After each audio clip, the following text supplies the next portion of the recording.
네, 오늘 이렇게 또 주회전에 나와서 예배드리는 모든 성도님들, 또 각자의 처소에서 예배드리는 모든 성도님들을 주님의 이름으로 환영하고 축복합니다. 오늘 10월 첫 주일이죠. 9월 한 달 동안 또 하지 못했던 것들 다시 한번 마음 먹을 수 있도록 하나님께서 새로운 달, 새로운 날을 주신다라고 생각합니다. 주님 안에서 더욱더 성장하는 성숙해지는 이 10월이 되기를 주님의 이름으로 간절히 축복합니다. 오늘 누가복음 14장 15절에서 24절 말씀 가지고 내 집을 채우라라는 제목의 하나님 말씀 함께 나누고자 합니다. 보름 전에 한 인터넷 커뮤니티 게시판에 오늘 장사를 망쳤습니다라는 제목의 글이 하나가 올라왔어요. 읽어보니까 이제 사장님이 쓰신 글이에요. 한 남자가 가게에 아침에 전화를 했어요. 아침 10시에 지금 산악회인데 제가 한 50명쯤 지금 산에서 내려가고 있습니다. 오늘 점심 때 좀 상을 차려주십시오 라고 얘기했어요. 다른 곳으로 이동해야 되니까 빨리 먹고 가야 되니까 생 삼겹살을 100인분을 넘게 주문을 하신 거예요. 사장님 입장에서 너무 좋죠. 요즘 같은 코로나 같은 때 얼마나 힘듭니까 사실. 하루에 매상을 하나도 올리지 못하는 때도 참 많다고 하시는데 너무나 기쁜 소식에 열심히 상을 차렸죠. 너무나 많은 분들이 올 거라는 상상을 하면서 즐거운 마음으로 힘들지만 열심히 이 잔치를 준비를 했습니다. 그런데 상차림을 다 해놨는데 오질 않는 거예요. 전화를 해도 받질 않고 혹시나 걱정되면 이 전화를 계속하는 게 또 상대를 손님을 불편하게 하는 게 아닐까? 그래도 확인을 해봐야 되니까 전화를 계속했어요. 그런데 웬 중년의 여자분이 받으시는 거예요. 그래서 물어보니까 그 전화한 사람의 어머니인 거죠. 우리 아들이 잠깐 밖에 나갔다는 거예요. 좀 불안해지기 시작했어요. 어떡하지? 다시 시간이 돼서 전화해 보니까 다행히 그 남자분이 받았어요. 받으니까 곧 갈 거라고 오히려 더 추가 주문을 했어요. 마음 가운데 아유 다행이구나라고 생각을 했는데 어떻게 됐습니까? 결국 오질 않았어요. 그 차려놓은 것을 다 쓸 수가 없고 오히려 장사가 안 되는 것도 힘드신데 이 일로 인해서 더 심리적으로 또 마음으로 또 사람에 대한 실망감에 많이 힘들었던 이야기가 그 게시판에 있는 이야기가 결국에 뉴스까지도 나오게 되었죠. 우린 이런 상황을 뭐라고 하죠? 노쇼. 옛날엔 예약 부도, 예약 취소, 예약하고 안 오는 사람 이렇게 얘기했지만 요즘 노쇼라고 얘기합니다. 안 나타난 거예요. 오기로 한 사람 또는 초대를 받은 사람이 나타나지 않은 것을 노쇼라고 합니다. 그리고 이런 행위를 하는 사람들을 노쇼족이라고 하죠. 일종의 장난 전화랑은 비교할 수 없는 큰 피해를 주는 겁니다. 사업주 입장에서는 엄청난 금전적 손해뿐만 아니라 금전적 손해를 넘어서서 어떤 그날의 의미가 퇴색해져 버린 경우도 있죠. 예를 들어 이게 어떤 결혼식이나 이런 거라고 한번 생각해 보십시오. 축하해 줄 사람들이 하나도 오지 않는 엄청난 일. 그날의 의미를 아예 잃어버릴 수도 있습니다. 작년 한 해 이런 노쇼로 인한 사회 직접 비용이 약 4조 5천억, 간접 비용까지 하면 8조 원에 이른다고 하니 이것은 사회적으로 매우 심각한 일이라고 할 수 있죠. 최근에는 면접 노쇼까지 등장했습니다. 실제로는 취업할 의사가 없지만 실업급여 수령 조건을 충족하기 위해 허위 이력서를 제출하거나 거기까지는 이해를 하겠는데 면접 당일에 나타나질 않는 거죠. 이런 노쇼의 가장 큰 원인이 뭘까요, 여러분? 원인은 그 나타나야 될 자리를 중요하게 생각하지 않기 때문이죠. 그 자리가 중요한 자리라면 다른 모든 약속을 다 취소하고라도 거기에 나오겠죠. 그 자리가 중요하지 않다 또는 초대한 이가 별 볼 일 없다고 생각하는 경우에 사람들은 그 자리에 나가지 않습니다. 지난주 우리는 누가복음 14장을 통해서 낮음을 지나야 깊어진다라는 말씀을 나눴어요. 하나님께서 베푸신 잔치의 자리에서 높은 자리를 탐하지 않고 더 높은 이가 오실 것을 기대하고 기다리는 마음으로 낮은 자리를 청하는 삶. 그것이 바로 주님 안에서 깊어지는 삶, 궁극적으로 높은 사람이 되는 것이라는 말씀을 나눴습니다. 마지막에 그 말씀의 14절에서 이와 같은 자들은 하나님께서 다 갚아주실 것이다 라고 얘기하자 앞부분은 제대로 듣지 않고 자기 스스로가 하나님께서 다 갚으신다고? 라면서 한 사람이 말을 꺼냅니다. 15절의 말씀을 같이 한번 읽어볼까요? 함께 먹는 사람 중에 하나가 이 말을 듣고 이르되 무릇 하나님의 나라에서 떡을 먹는 자는 복되도다 하니. 아멘. 이 말씀을 보면 하나님 나라가 참 대단하구나라는 신앙의 고백 같지만 이 말씀은 앞에 있는 지난주에 나눴던 비유와 오늘 주님께서 말씀하실 비유의 연결고리가 되는 말씀입니다. 그래서 누가복음 14장을 읽으실 때는 지금 이게 그 자리에서 말하고 있는 건지 아니면 예수님이 비유로 말씀하시는 것인지를 정확히 구분을 해야 되는데 이 15절은 그 자리에서 누군가가 한 말입니다. 하나님 나라 잔치 자리에 앉을 사람, 그 떡 먹는 사람들은 참 행복하겠습니다 라고 말하는데 이 말은 자신은 하나님 나라 잔치에 당연히 초대될 것으로 생각하고 있는 사람입니다. 내가 믿음이 있기 때문에 가지는 어떤 우리 요즘에 말하는 구원의 확신이랑은 좀 다르고요. 유대인이니까 나는 내 신분이 그러니까 자기 스스로가 와 나는 참 좋겠다 그러는 겁니다. 나는 들어갈 거니까. 예수님이 그 말을 듣고 그냥 지나가선 안 되겠구나 라면서 한 가지 비유를 더 말씀하시는 것이 오늘 우리가 나눌 본문이에요. 유대인들은 전통적인 메시아 사상이 있어요. 구약에 있는 말씀을 자신들이 민족주의적으로 이해를 했습니다. 그래서 하나님께서 앞으로 메시아를 보내시면 그때 어떤 일이 일어나냐? 큰 잔치를 베푼다라는 것을 그들이 서로 이야기해요. 근데 큰 잔치를 베푸는데 이방인들은 절대 못 오는 거예요. 우리 유대인들만 구원하시는 큰 잔치가 있을 거라는 것이 바로 메시아 사상이었고 그래서 예수님께서 오셔서 모든 이들을 구원하신다고 할 때 예수님을 쳐다보지도 않은 이유가 거기에 있습니다. 메시아가 아니구나. 우리만 구원할 사람이 와야 우리가 구약에서 기다렸던 메시아인데 우리 말고 다른 저 할례 받지도 않은 사람들, 정결하지도 않은 사람들도 구원하려고 하니까 예수님은 유대인들의 입장에선 메시아가 아닌 거예요. 그래서 그들은 예수님이 모든 이들을 구원한다고 얘기할 때 신성모독이라고 말했던 겁니다. 예수님은 구원이란 무엇인가에 대해서 다시 한번 가르쳐 주셔야 할 게 오늘 말씀을 전해 주시는데요. 16절에 이와 같이 말씀합니다. 같이 한번 읽어볼까요?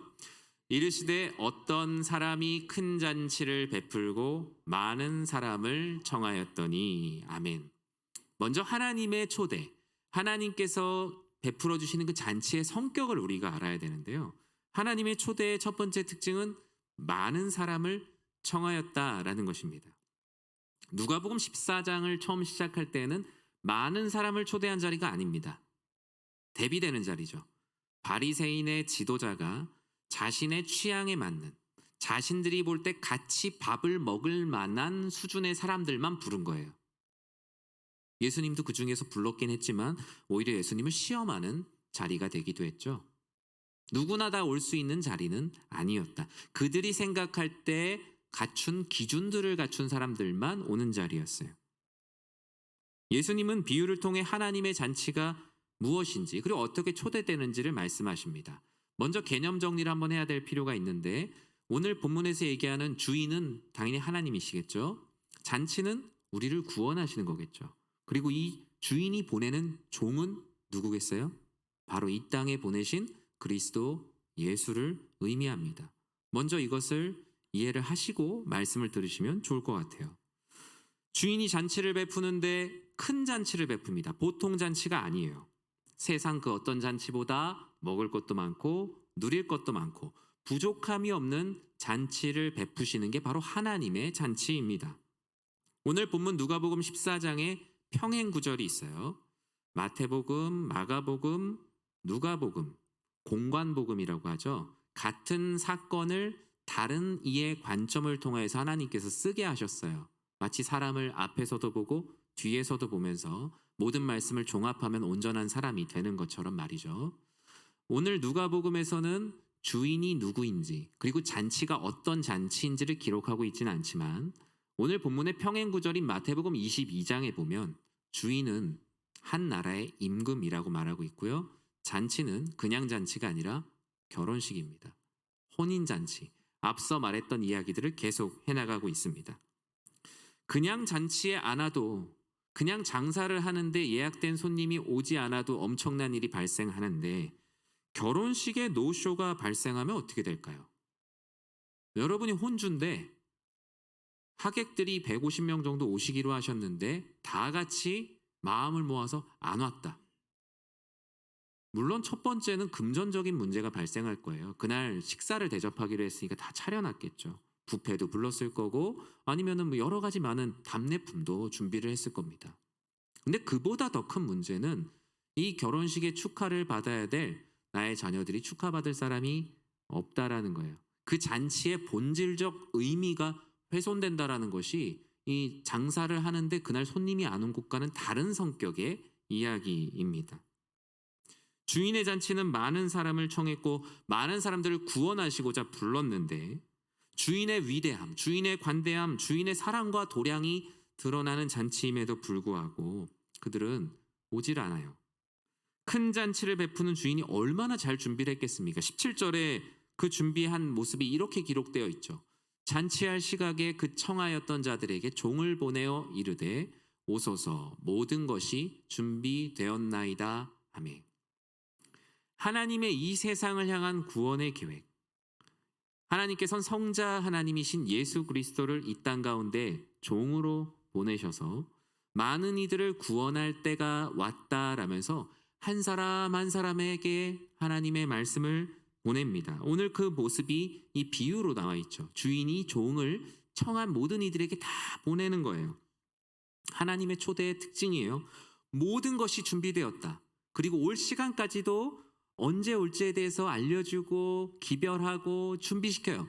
하나님의 초대는 준비되어 있지 않은 초대가 아니라 우리가 뭘 챙겨가고 생각해야 되는 것이 아니라 다 준비되어 있는 구원밖에 부족함이 없는 초대입니다.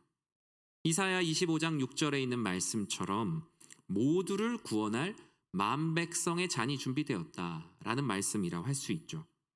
주인은 주인이 청한 수많은 사람들에게 일일이 종들을 보냅니다. 뭐 지금 같으면 단체 문자 한번 보내고 뭐 전화하면 되겠지만 일일이 종을 보냈다라고 성경은 기록하고 있어요. 못 들은 사람이 없다란 얘기입니다. 못 들어서 못 온 사람, 기별하지 않아서 못 온 사람, 아니면 이전에 초대했었는데 그 날짜를 잊어버려서 못 오는 사람들은 없다라는 거예요.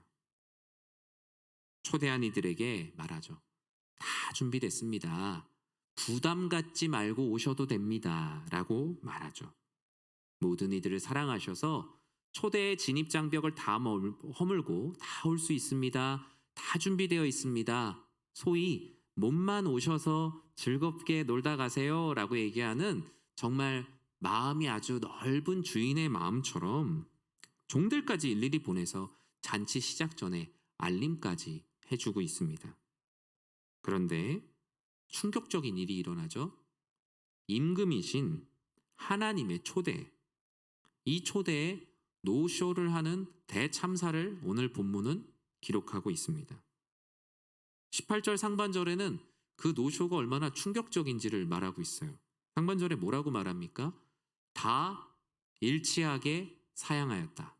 다른 번역본에서는 핑계했다, 변명했다. 뭐 영어 성경에서 excuse라고 말합니다. excuse 한다 그러잖아요. 사양했다라는 게 되게 뭔가 젠틀해 보이지만 다른 번역본에선 다 핑계를 댔다, 말도 안 되는 얘기를 했다라고 말합니다. 우리 약속을 했는데 어떤 사람들이 왜 안 와? 라고 얘기하면 얘기를 들어보면 이 내용이 앞뒤가 안 맞는 경우들이 있죠. 오늘 본문의 그 사람들의 이야기가 바로 앞뒤가 안 맞는 이야기들입니다. 그들을 향해서 주님께서는 너희들의 집만 채우는 사람들이라고 말합니다. 내 집을 채우려는 사람들. 하나님 입장에선 하나님 나라의 집을 채워야 되는데 하나님께서 초대하신 이들은 하나님 나라의 하나님 집을 채울 생각은 없고 내 집을 채우는데 급급한 삶을 살고 있어요. 심지어 오늘 본문에서 뭐라고 말하죠? 한 사람도 예외 없이 모두가 일치하게 한 마음이 되어서 사양했다. 이 그룹은 예수님께서 보실 때는 바로 유대인, 유대주의적 구원관에 빠져 있는 사람들이에요. 주인은 잔치에 초대했을 뿐만 아니라 잔치 시작 전에 시간이 되었다고 종들까지 보냈죠. 불가피한 경우가 아니라면 당시 고대 근동의 문화가 어떻냐면요. 종을 보냈어요. 청했어요. 그런데 정말 합당한 사유가 아니라면 그것을 그냥 거절하면 그냥 소위 말해서 그냥 노쇼하면 일종의 그 가문에 대해서 선전포고를 하는 정도로 준하게 생각을 했다고 합니다. 누가복음엔 나와 있지 않지만 마태복음에서는 이 부분을 좀 더 구체적으로 기록하고 있죠. 잔치가 시작되었다고 알리러 온 종들을 마태복음에서는 어떻게 했다고 말하죠? 능욕하고 죽이기까지 했다고 하는 걸 보면 진짜 선전포고 할 만한 상황이에요. 사신을 죽인 것과 같죠. 이 모습이 어떤 모습이에요? 예수님께서 너희들을 구원하고자 하나님의 말씀이 육신이 되어서 종의 모습으로 그들에게 청한 자들에게 찾아갔는데 예수님을 십자가에 못 박아 죽인 거예요. 그와 같이 그들은 너무나 완고해져 있었어요. 이쯤 되면 그 사유를 좀 들어봐야 되지 않겠습니까? 왜 안 왔냐? 오늘 본문은 왜 안 왔는지에 대한 세 가지 이야기를 하고 있습니다. 먼저 18절 하반절에 첫사람이 나옵니다. 뭐라고 말하죠? 한 사람은 이르되 나는 밭을 샀음에 아무래도 나가보아야 하겠으니 청컨대 나를 양해하도록 하라 하고.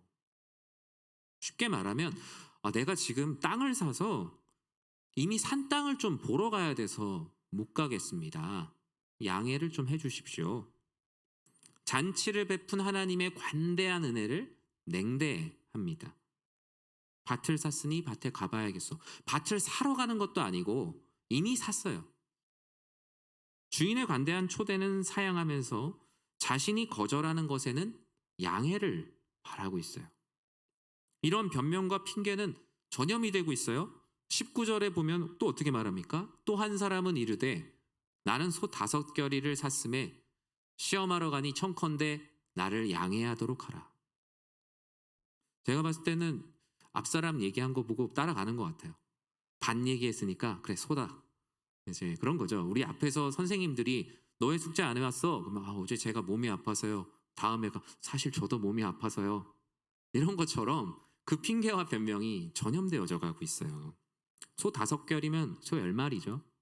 당시에 좀 어느 정도 땅을 가지고 있는 사람들이 보통 소를 많이 해봐야 한 3마리, 4마리 씁니다.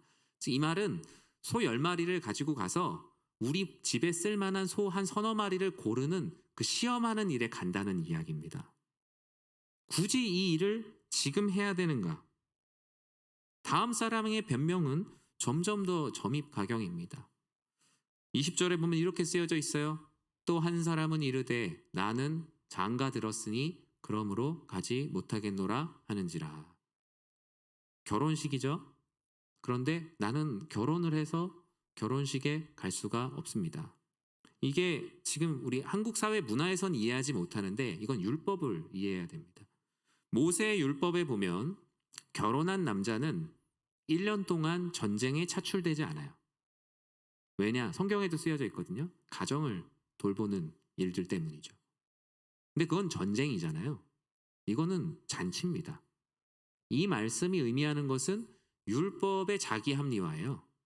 하나님 말씀이 이런데 내가 불편하잖아요. 그러니까 사실 말씀에 이렇게 써 있으니까 나한테 맞지 않는 상황에 억지로 구겨 넣어서 나는 이렇게 거절하는 게 괜찮다.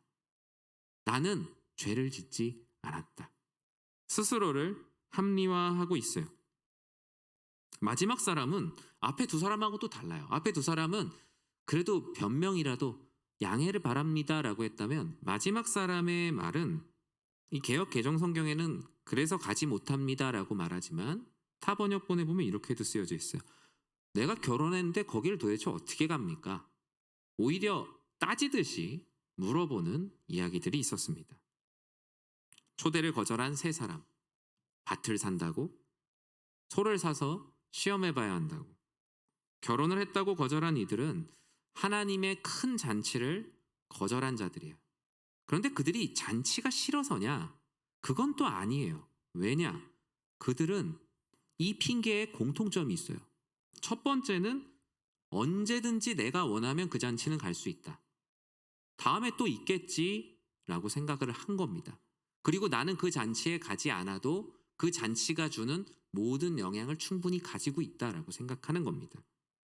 두 번째는 당연히 잔치를 중요하게 생각하지 않은 거죠. 안 가도 되는 겁니다. 내가 피해를 입을 일이 없다고 생각해요. 세 번째가 저는 제일 중요한 것 같아요. 세 번째는 안 가는 그 이유 자체가 그 자체만 떼놓고 봤을 때 죄가 아니라는 거예요. 밭을 샀는데 밭을 보러 간다? 죄는 아닙니다. 소를 시험해 본다? 죄가 아니죠. 그리고 또 마지막에 뭐라고 말합니까? 나는 결혼을 했다. 죄가 아닙니다.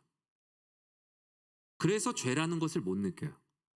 누굴 때리거나 뭘 훔치거나 그런 것은 아닌데 주인의 청함을 거절한 것이라는 가장 큰 죄라는 것을 못 느낀다라는 거예요. 내가 죄라는 것이 아니라고 생각하고 이건 내가 원래 해야 되는 일이라고 생각하는데 하나님께서 보실 때는 아주 큰 죄가 된 겁니다. 종은 어떻죠? 주인이 부르면 내가 할 일이 있더라도 그 일을 뒤로 하고 가는 게 종입니다. 내가 할 일보다 주인이 부른 일이 더 중요하고요. 내가 할 일이라고 생각하는 것도 사실상 주인의 일이에요. 마당을 쓰는 종을 생각해 보십시오. 그런데 주인이 이 집 전체를 운영하는 데 있어서 딱 보니까 지금은 마당을 쓸어야 될 때가 아니라 지금 우리 집에 와서 밥 먹어야 될 때다. 밥 먹으러 와라 라고 얘기하는데 종이 저는 계속 마당 쓸겠습니다. 열심히 사는 거예요. 그런데 주인이 봤을 때는 주인의 명령을 거절하는 게 되는 겁니다. 주인은 지금 너가 마당을 쓰는 것보다 지금 내 상에 와서 같이 밥 먹는 게 더 중요하다라고 중요성을 판단해서 말하고 있지만 종은 스스로가 그 중요성을 결정해버린 거예요. 큰 잔치를 위해 모두를 위해 베푸신 그 하나님, 이 세 명의 거절 앞에 무엇라고 말씀하셨을까요? 21절 상반절에 그 하나님의 모습이 이와 같이 드러나 있습니다. 같이 한번 읽어보겠습니다. 종이 돌아와 주인에게 그대로 고하니 이에 집주인이 노하여 그 종에게 이르셨습니다. 하나님이 대단히 어떻게 하셨대요? 진노하셨대요. 기분 좋게 많은 사람들을 위해서 모든 것을 준비해 놓으신 이 구원의 잔치에 그리스도 예수를 보내어서 너희를 구원하리라 독생자 예수 그리스도를 보내셔서 이 종의 말을 믿는 자, 이 종의 말을 주인의 말로 믿는 자들을 모두 다 잔치에 들어오겠다라고 말씀을 하셨는데 오히려 종을 잡아다가 죽였으니 주인이 얼마나 화가 났겠습니까? 그리고 그 잔치에 오지 않은 핑계가 합당한 사유가 아니라 변명과 핑계로 얼룩져 있다라는 거예요. 하나님을 인격적으로 모독하는 행위였고 하나님과 그 사람들과의 관계는 완전히 깨져버렸어요. 하나님의 은혜로운 초대를 거절하는 자, 그 구원의 잔치에 나타나지 않는 자들에게 하나님께서는 노쇼에 대한 상상하지도 못할 일을 말씀하십니다. 21절 하반절에 무엇라 기록합니까? 같이 한번 읽어볼까요? 그 종에게 이르되 빨리 시내의 거리와 골목으로 나가서 가난한 자들과 몸 불편한 자들과 맹인들과 저는 자들을 데려오라 하니라. 아멘. 이게 그냥 가난하고 힘없는 사람만 데려오라라고 얘기하면 안 됩니다. 이것은 가난하든 부하든 하나님의 초대에 감사함으로 나올 만한 사람들을 찾아오라라는 겁니다. 하나님께서는 하나님의 초대에 노쇼로 대하는 이들에게 하나님께서도 노쇼, 자신을 나타내지를 않기로 작정하십니다. 하나님의 초대에 응하지 않으면 하나님은 더 이상 초대하지 않을 뿐만 아니라 그 자리를 다른 이들로 채우십니다. 심지어 그들과 같이 한 상에서 그들이 정말 먹고 마시기 싫어했던 이들을 하나님께서 부르세요. 유대인들은 자신들만 구원받는다고 생각했어요. 신분이 자신을 구원한다. 민족주의적 구원관에 빠져 있었다라는 겁니다. 누가복음 14장은 이 하나님의 초대와 다른 초대로 시작을 했죠. 소수의 사람들만의 잔치로 시작했지만 하나님께서는 이 잔치가 아니라 나의 잔치는 이렇다라는 것을 누가복음 14장을 통해서 계속 말씀해 주세요. 하나님은 하나님의 초대를 자신들의 마음대로 거절하고 제한하는 이들을 쫓아내셨습니다. 유대인들로 비유되는 초대를 거절한 이들, 밭을 사느라, 소를 사서 시험하느라, 결혼하느라 오지 않은 이들을 주님께서는 다시 청하지 않으셨어요. 그들은 초대받을 능력, 언제든지 내가 그 자리에 갈 수 있다라고 생각하는 이들이었죠.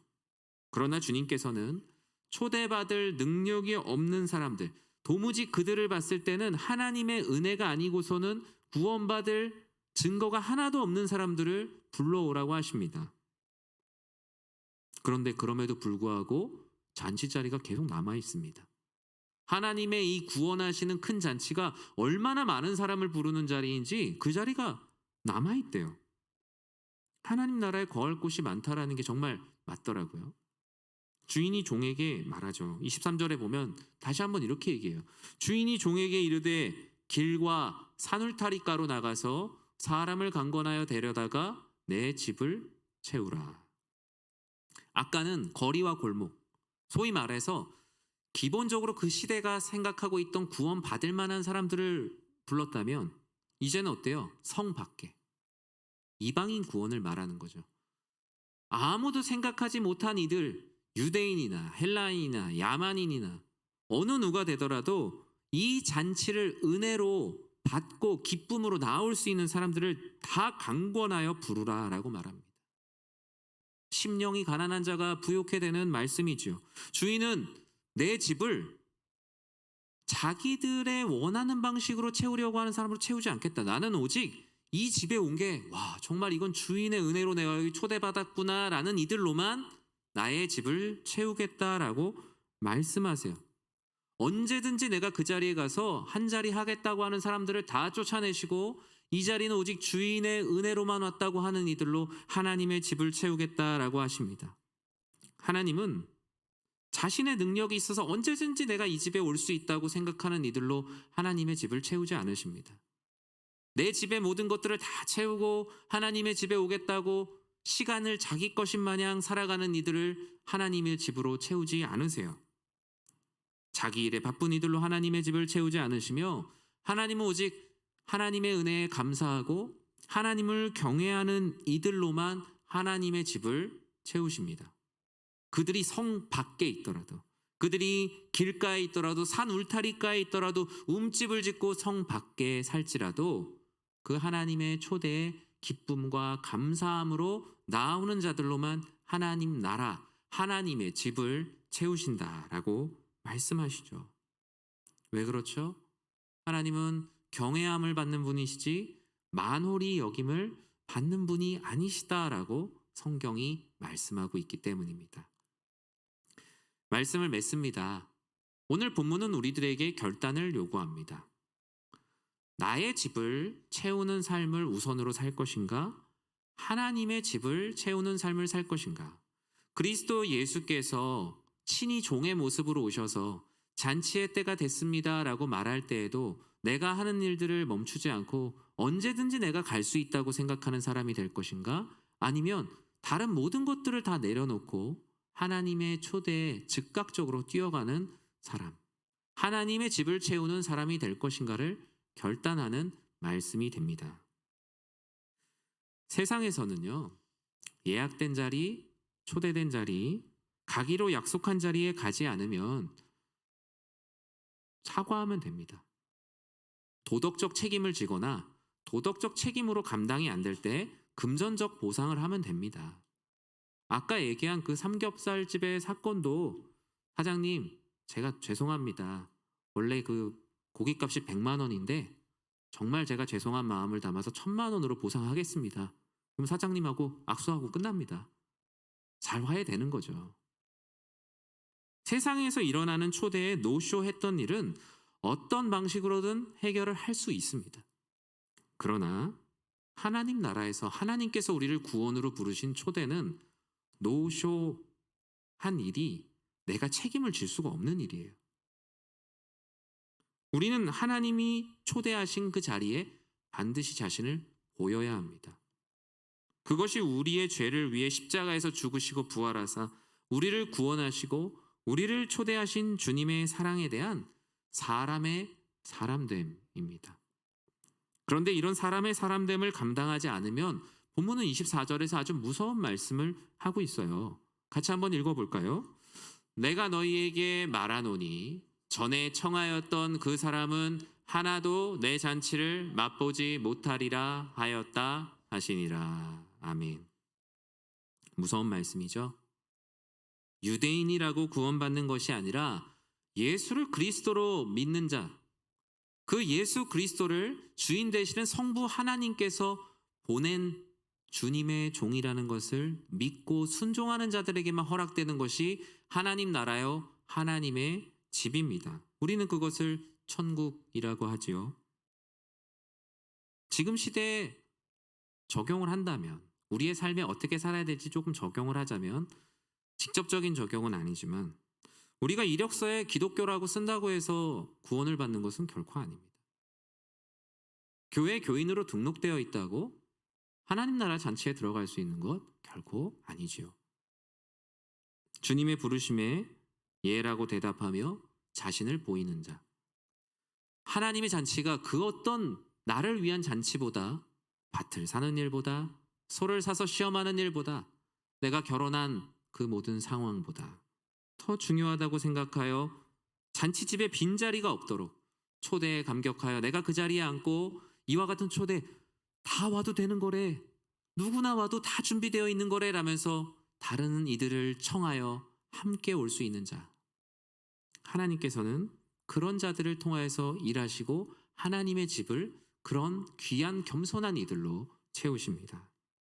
사랑하는 성도 여러분, 저는 저와 여러분 또 우리 교회 여러분들의 가족이 바로 이와 같은 하나님의 초대에 즉각적으로 순종하는 모든 주의 백성들 되길 진심으로 축복합니다.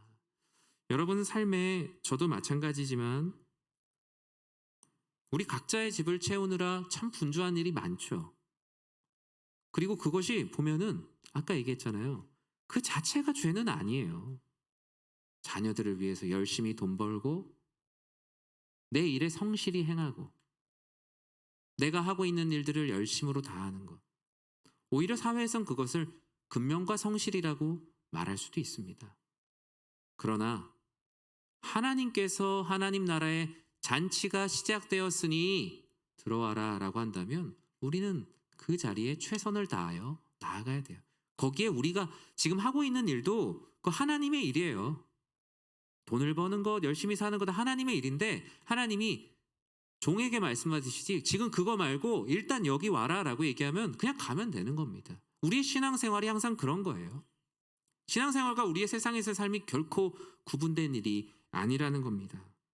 하나님께서는 하나님을 사랑하고 예배하는 예배의 집을 채우라, 나를 예배하는 집을 채우라, 나를 기도하는 집을 채우라, 나의 이름으로 섬기는 모든 자리를 채우라고 우리를 초대하세요. 그것은 우리를 힘들게 하시는 자리가 아니라 우리에게 쉼과 회복을 주시고 우리를 주 안에서 기쁘게 살아가게 하시는 하나님께서 베푸시는 놀라우신 잔치예요. 그런데 하나님, 저 밥 보러 가느라 너무 바쁩니다. 하나님, 소 사놓은 거 시험해 보느라 너무 바쁩니다. 결혼해서 거기 갈 시간이 없습니다 라면서 우리의 삶이 때론 그렇게 살아가고 있지는 않습니까? 하나님은 우리에게 지금 호의를 베풀고 계신 거예요. 호의. 그런데 그 호의가 계속되면 권리인 줄 안다라는 영화의 명대사처럼 그 호의가 나의 권리라고 생각한 이들이 바로 앞에 있는 사람들인 거예요. 난 언제든지 갈 수 있다. 난 언제든지 그 하나님 나라의 떡 내가 언제든지 먹을 수 있는 맛있는 떡이겠군요 라고 말하는 이들과 같이 우리는 되지 않아야 되는 겁니다. 그러기 위해선 날마다 주님의 은혜가 필요합니다. 날마다 주님의 말씀과 사랑과 기도로 우리가 무장하지 않으면 우리도 앞에 있는 세 사람과 별 다름없이 쉽게 우리 안에 있는 말을 내뱉게 될 수밖에 없어요. 주님께서 그래서 성령 충만하라 하시고 날마다 주의 말씀으로 나를 채우라고 하세요. 그렇지 않으면 세상의 초대가 하나님의 초대보다 더 커 보이기 때문입니다. 우리의 삶이 하나님께서 베푸신 이 세상에서는 없는 큰 잔치를 향하는 삶, 구원의 잔치에 모두 아멘으로 화답하여 그 잔치에서 서로 얼굴을 맞대고 기뻐하는 하나님의 백성들 되시길 주님의 이름으로 간절히 축원합니다. 기도하겠습니다. 사랑의 하나님, 하나님께서 우리를 부르시나 예수 그리스도란 종을 통해서 우리를 부르시나 우리는 그 초대에 어떤 삶으로 살아가고 있습니까? 주님, 우리의 집을 채우는 일들, 그것 또한 하나님의 집을 채우는 일에 포함되지만 하나님께서는 더 중요한 일들로 우리를 부르실 때가 있습니다. 그 첫째가 구원이요, 그 두 번째가 구원받은 신자의 삶입니다. 하나님께서 우리들을 구원하신 백성으로 부르시고 아버지 하나님의 영광을 위해서 우리들 한 사람 한 사람을 매일매일 부르실 때마다 아멘으로 화답하며 주의 집을 채우며 또 그 자리에 나의 공로를 자랑하지 않고 오직 아버지의 은혜로 왔음을 감사하며 살아가는 사랑하는 연희의 모든 성도님들 되게 하여 주시옵소서. 예수님의 이름으로 기도드립니다. 아멘.